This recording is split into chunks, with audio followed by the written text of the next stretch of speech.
فرشتوں پر ایمان لانے کا مطلب اور مفہوم۔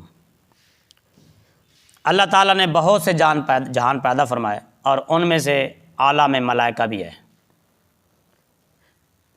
فرشتوں پر ایمان لانا ہر مسلمان پر ضروری ہے۔ اللہ رب العزت نے فرمایا آمن الرسول بما انزل الیہ من ربہ والمؤمنون کل آمن باللہ وملائکتہ،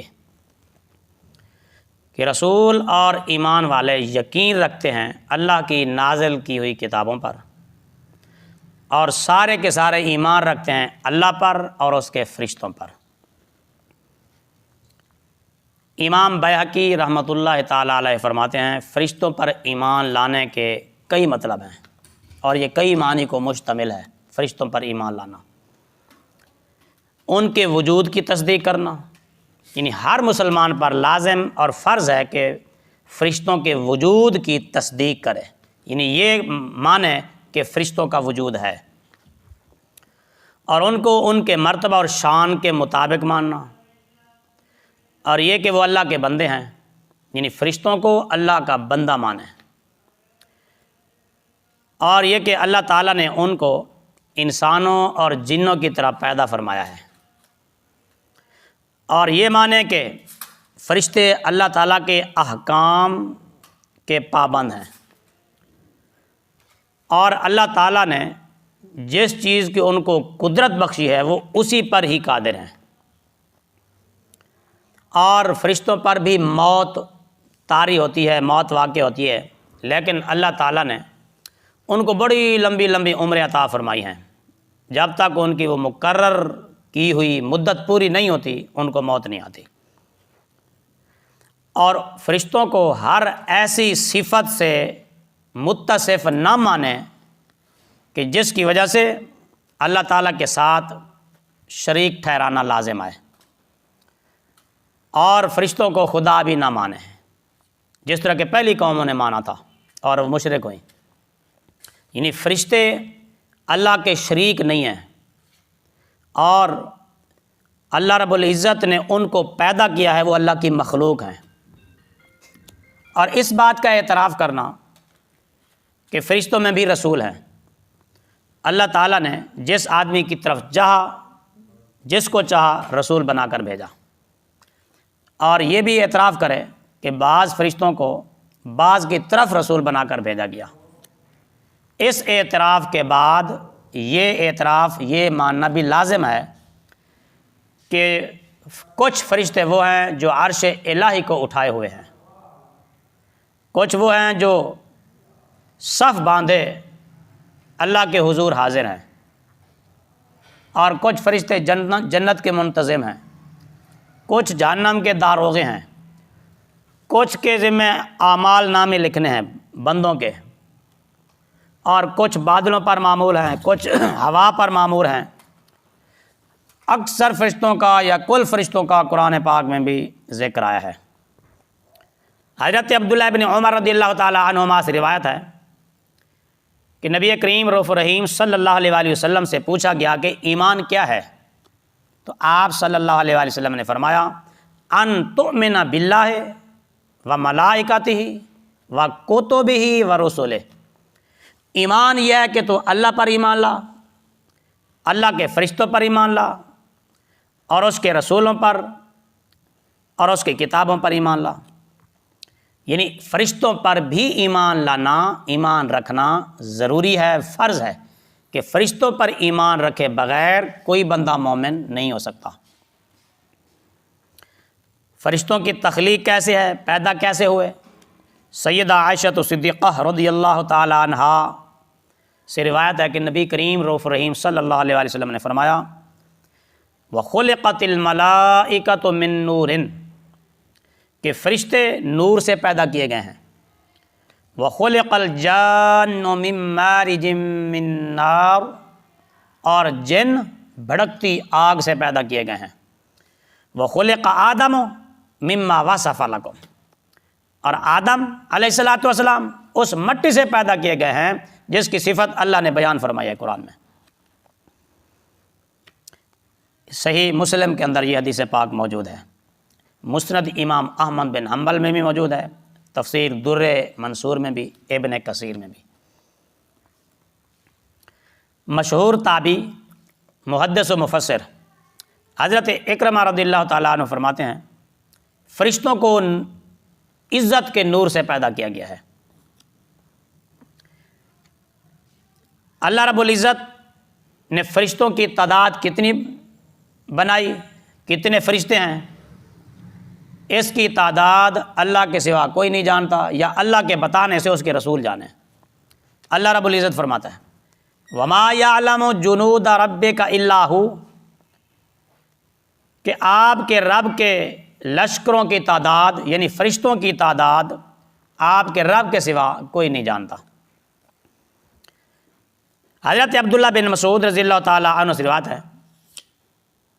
آپ فرماتے ہیں کہ آسمانوں میں کوئی بھی ایسی جگہ نہیں ہے جہاں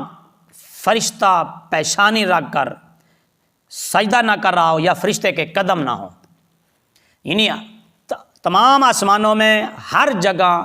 چپے چپے پر فرشتے موجود ہیں اور وہ عبادت میں مصروف ہیں۔ پھر حضرت عبداللہ بن مسعود رضی اللہ تعالیٰ عنہ نے قرآن پاک کی یہ آیت مبارکہ تلاوت فرمائی وَإِنَّا لَنَحْنُ الصَّافُّونَ، اور بے شک ہم یعنی فرشتے اللہ کے حضور اس کا حکم سننے کے لیے یا عبادت کے لیے صف بستہ ادب کے ساتھ کھڑے ہوتے ہیں۔ حضرت سعید بن جبیر مشہور تابعی ہیں رضی اللہ تعالیٰ عنہ، فرماتے ہیں کہ آسمان میں کوئی بھی ایسی جگہ نہیں ہے جہاں فرشتہ سجدے میں گرا ہوا نہ ہو یا قیام میں موجود نہ ہو، اور وہ اسی حالت میں رہیں گے حتیٰ کہ قیامت قائم آ جائے، قیامت قائم ہو جائے۔ ام المومنین حضرت عائشہ صدیقہ رضی اللہ تعالیٰ عنہ فرماتی ہیں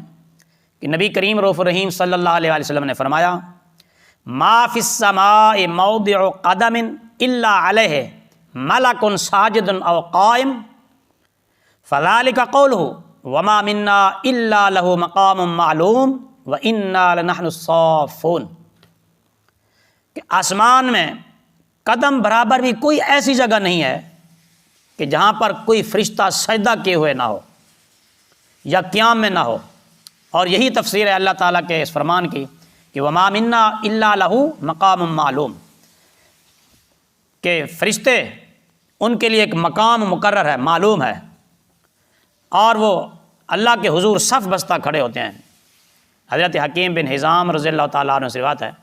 کہ نبی کریم رؤوف الرحیم صلی اللہ علیہ وآلہ وسلم نے صحابہ کرام سے فرمایا کہ کیا تم وہ چیز سن رہے ہو جو میں سن رہا ہوں؟ صحابہ نے عرض کیا یا رسول اللہ ہم تو کچھ نہیں سن رہے، تو آپ صلی اللہ علیہ وسلم نے فرمایا میں آسمانوں کی چرچراہٹ سن رہا ہوں، اور اسے حق ہے کہ وہ چرچرائے، کیونکہ اس میں ایک قدم کی جگہ بھی ایسی نہیں ہے جہاں فرشتے اللہ کی عبادت میں مصروف نہ ہوں، جہاں فرشتے سجدے میں نہ ہوں یا قیام میں نہ ہوں۔ حضرت جابر رضی اللہ تعالیٰ عنہ سے روایت ہے کہ نبی کریم رؤوف الرحیم صلی اللہ علیہ وآلہ وسلم نے فرمایا ما فی السماوات السبع موضع قدم ولا شبر ولا کف الا وفیہ ملک قائم او ملک ساجد فاذا کان یوم القیامہ قالوا جميعا سبحانک ما عبدناک حق عبادتک الا انا لم نشرک بک شیئا، کہ ساتوں آسمانوں میں قدم برابر بھی، ایک بالشت برابر بھی، ایک ہتھیلی برابر بھی ایسی جگہ نہیں ہے جہاں فرشتے اللہ کی عبادت نہ کر رہے ہوں۔ مطلب یہ ہے کہ ساتوں آسمانوں میں جگہ جگہ پر فرشتے ہیں، کوئی ایک بالشت کی جگہ بھی فرشتوں سے خالی نہیں ہے، اور یہ قیامت تک ایسا ہوتا رہے گا۔ جب قیامت قائم ہوگی سارے کے سارے فرشتے اللہ کی بارگاہ میں عرض کریں گے کہ یا اللہ ہم نے تیری عبادت اس طرح نہیں کی جس طرح کی عبادت کرنے کا حق تھا، ہاں ہم نے تیرے ساتھ کسی چیز کو شریک نہیں ٹھہرایا۔ امام ابن کثیر نے اس حدیث پاک کو تفسیر ابن کثیر میں روایت کیا ہے۔ حضرت ابن عباس رضی اللہ تعالیٰ عنہما سے روایت ہے کہ نبی کریم رؤوف الرحیم صلی اللہ علیہ وسلم نے فرمایا لیس من خلق اللہ اکثر من الملائکہ ما من شیء ینبت الا وملک مؤکل بہ، اللہ تعالیٰ کی مخلوق میں سے فرشتوں سے زیادہ کوئی مخلوق نہیں یعنی سب سے زیادہ مخلوق، سب سے زیادہ تعداد فرشتوں کی ہے۔ اور فرما کہ کوئی بھی اس جہان میں، کسی بھی جہان میں کوئی بھی چیز اگتی ہے، پیدا ہوتی ہے، تو اس کے ساتھ ایک فرشتہ بھی مقرر ہوتا ہے۔ انسان کے ساتھ 2 فرشتے مقرر ہیں، بلکہ اس کے علاوہ اور بھی بہت سارے کرامن کاتبین، یہ تو مشہور فرشتے ہیں جو اس کی برائیاں اور نیکیاں لکھتے ہیں۔ اس کے علاوہ بھی بہت سارے فرشتے انسان کے اوپر مامور ہیں، ہر چیز پر، حتیٰ کہ چونٹی پر بھی فرشتہ مقرر ہے۔ اور فرشتے، ان کا تعارف کیا ہے؟ فرشتے ہیں کیا چیز؟ حضرت یحییٰ بن ابی کثیر رحمۃ اللہ تعالی فرماتے ہیں اللہ تعالیٰ نے فرشتوں کو صمد پیدا کیا ہے، یعنی فرشتوں کا پیٹ نہیں ہے، فرشتے کھاتے نہیں ہیں، پیتے نہیں ہیں، کھانے پینے سے پاک ہیں۔ پیٹ نہیں ہے جب، کھانے پینے کی ضرورت بھی ان کو پیش نہیں آتی۔ حضرت امام حسن بصری رحمۃ اللہ تعالی علیہ اللہ رب العزت کے اس فرمان یسبحون اللیل والنہار لا یفترون، اس کی تفسیر میں فرماتے ہیں، یعنی جس کا ترجمہ یہ ہے کہ فرشتے دن رات اللہ کی تسبیح کرتے رہتے ہیں، وہ ذرہ بھر بھی تسبیح سے رکتے نہیں ہیں، تھکتے نہیں ہیں، اکتاتے نہیں ہیں۔ حضرت عبداللہ بن حارث رحمۃ اللہ تعالی فرماتے ہیں کہ میں نے حضرت کعب بن احبار رضی اللہ تعالیٰ عنہ سے سوال کیا یسبحون اللیل والنہار لا یفترون، کہ فرشتے دن رات اللہ کی تسبیح کرتے ہیں اور وہ ذرا بھی تھکتے نہیں ہیں، رکتے نہیں ہیں، تسبیح میں کوئی وقفہ نہیں آتا، تو کیا فرشتے جب نبیوں کے پاس، رسولوں کے پاس پیغام لے کر آتے ہیں، وہی لے کر آتے ہیں، تو کیا اس دوران بھی ان کے ذکر میں کوئی خلل نہیں آتا؟ اللہ کی تسبیح میں وہ وہی لے آنا رکاوٹ نہیں بنتا؟ تو حضرت کعب رضی اللہ تعالیٰ عنہ نے فرمایا دیکھو، اللہ رب العزت نے فرشتوں کی جو تسبیح ہے وہ اس طرح مقرر کیا ہے کہ جس طرح تم سانس لیتے ہو، تم کھا رہے ہو، پی رہے ہو، سو رہے ہو، اپنے کاموں میں مصروف رہتے ہو، پھر بھی سانس لینے میں رکاوٹ نہیں آتی، سانس رکتا نہیں ہے۔ چاہے تم پانی پی رہے ہو، سانس میں رکاوٹ نہیں آتی، کھانا کھا رہے ہو، سانس لینے میں کوئی دشواری نہیں آتی، تم سو رہے ہوتے ہو تب بھی سانس جاری رہتا ہے۔ تو فرشتوں کی تسبیح بھی ایسے ہے جس طرح کہ ہمارا سانس لینا، ہمارے سانس میں کبھی کوئی رکاوٹ نہیں آتی، چاہے ہم کسی بھی کام میں مصروف ہوں۔ تو فرشتے چاہے کوئی بھی کام کر رہے ہوں، چاہے وہ نبیوں کی بارگاہ میں پیغام لے کر آئیں، وہی لے کر آئیں، تب بھی ان کی تسبیح میں کوئی رکاوٹ نہیں آتی۔